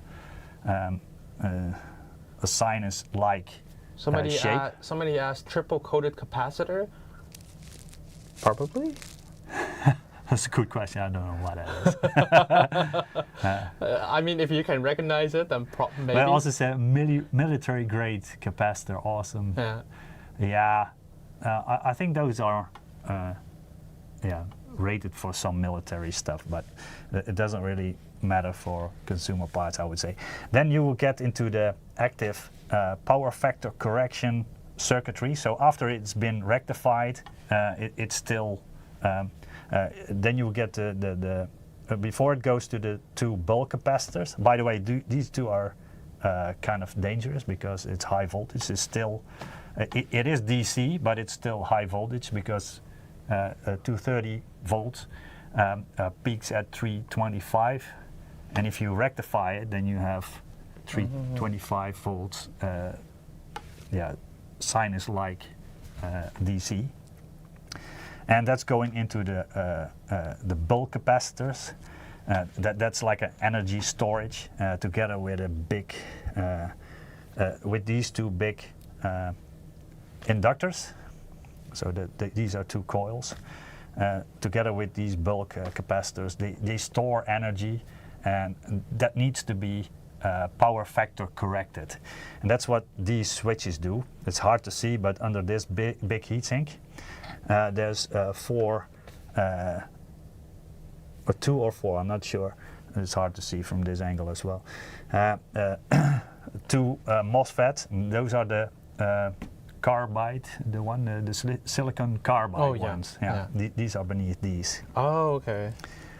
So once it's power factor corrected, that also helps with the efficiency, because then it will be chopped up and goes into the main switchers, which are these MOSFETs here, also under a big heatsink. There are 4 of them.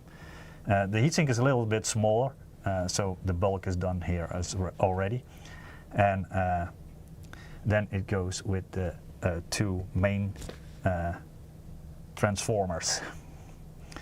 After that, it's just filtering and rectifying again, because if it's a choppy DC, then it still needs to be one solid 12-volt output that needs to be rectified, and then there's the bulk or the output filtering capacitors. Once that is done, you will need also 5 volts and 3 volts. So this is the DC to DC converter part. This is the 5 volts and this is the 3.3 volts, or the other way around. There's some labels sometimes. Hard to see from this angle. Oh yeah, this one is the 5 volts and this one is the 3.3 volt circuit. And of course, there's an additional one. This is the 5 volt standby circuitry, because that's separated from everything else. Why? Because it needs to be turned on even if the power supply is turned off. Okay. So it feeds the 5 volt standby to the motherboard, so wake on LAN can happen. Also the push on the button will turn on the full power supply. And then you have the control board, which is doing the also the communication with the USB and stuff, and also the regulation. And of course you have one PCB that holds all the connectors where the cables plug in. Yeah, that's about it, I would say. At least what I know of it. And the rest you can read from the picture. That I showed earlier, the exploded view. Because that's more information than I have. So somebody asked, so it saves and auto turns off due to sudden power surges? Yeah, it protects itself. And also if there's like devices connected to it that pull too much power, then it will also will shut itself down, yes. Okay. Interesting. Is there a release date for the MPG 1250? I actually asked around, but it should be in the coming months. Definitely this year. No doubt about that, but I think like in the coming 2 or 3 months. Okay. And I actually tried looking up the prices for you guys. I think I have them here. Give me one quick second. Oh, and then there's RGB, of course. Yeah, there's this cable. Forgot to mention. Important.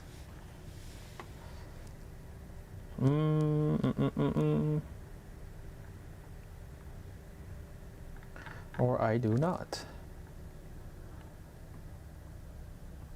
Oh yeah, so these are your prices. So USD prices are probably close, but let's see. The 1250GS will be 239 euros, and then the 1000 watts version will be 219, and the 850 watts will be 169. So yeah, those are the prices. But these are your prices. 1000 and 1250 is quite close. Yep. But okay, what are we going to talk about next week? The 5090 and the 5080. Really? Wonder if anybody's going to watch that. I don't think so. I don't think people are interested in the 5090 and the 5080. Nobody's interested in this one, right? Right? Nobody. Let me throw it away. Just kidding. No, you know what? I might sneak it on the way home. No, just kidding. I'm gonna search for the screw. No one's interested, see? But before I shut down the stream, okay. I'm gonna pull 3 more winners. Let me click the winners. Drum roll. Oh, I don't want to say this name, so you have it. You have to say it. It says Teddy Grab. It's with a D, not with a T. So the first winner is Teddy Grab. That's a fun name. The second one is Renjix. And the last winner is Grim Razor. So congratulations. These are all the winners of today's live stream. Congrats, yeah. I will most likely send the codes tomorrow or otherwise on Friday. So make sure to check your inbox or maybe your spam folder to make sure that you have the codes.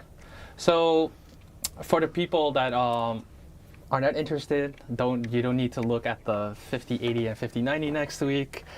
You can just skip that one. It's not interesting. It's only this one here and a couple others that we have. No, no, just kidding. Make sure to tune in. It's going to be interesting. If I remember correctly, it's going to be Peter and Michiel, so expect a very informative live stream. Yep. They tend to talk a lot, so very informative. Peter? No. No, Peter? No, Yes. He talks a lot. He talks a lot. if you don't tell Peter to stop, he doesn't stop. So have a nice day, everyone, and see you next week. Yeah, thank you for watching. Thank you. See you next time. Bye bye. Bye bye.